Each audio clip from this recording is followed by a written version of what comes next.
What does your 24 hours look like? You have to evaluate and see how you're doing things for yourself, how you're doing things that add value to your life, you're doing things that are bringing you towards becoming the woman that you've always wanted to be, becoming the best version of yourself, becoming that person that you've got in your vision board. Hi guys, welcome back to my YouTube channel. I hope you're doing well.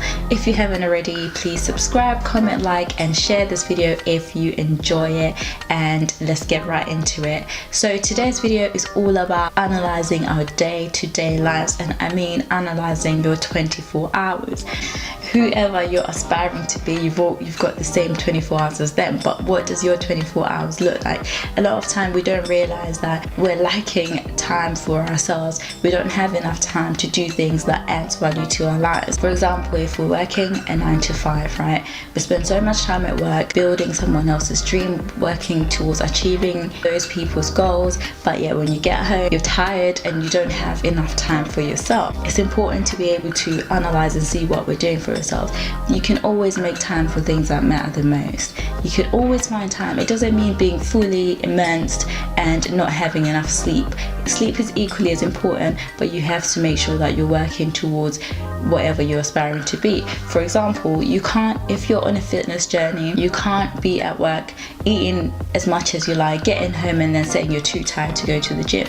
You can easily apply a 30-minute workout at home. You don't have to physically go into the gym as an excuse. The same way, if you have bigger dreams, for example, you're trying to aspire to be a successful woman, successful person, you have to make sure that you're implementing time for yourself, implementing time towards research, implementing time towards developing certain aspects of your business, or even if it's just a career change, you have to implement time to be able to study towards, so you can divert and go to the avenue, go in the direction that you want to be in. Just because most of your time is taken, it doesn't mean that you can't find ways of maneuvering around. If you're always thinking you don't have enough time, or I'll leave this to start that, that's just an excuse. You're just prolonging the process. So you have to make sure that you're analyzing time for doing things that matter to you most.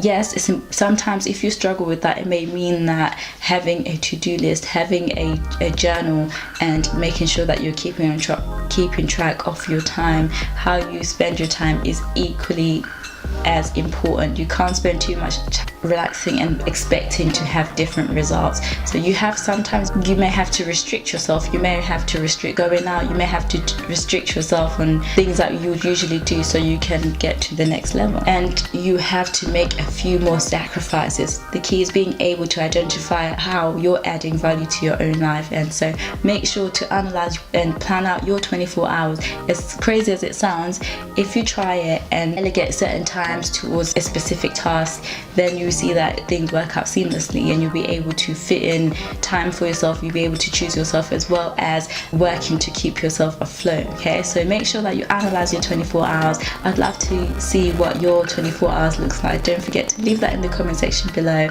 and thank you for watching, guys. If you've enjoyed this video, don't forget to give it a thumbs up, comment, like and share it, and I'll see you in my next one.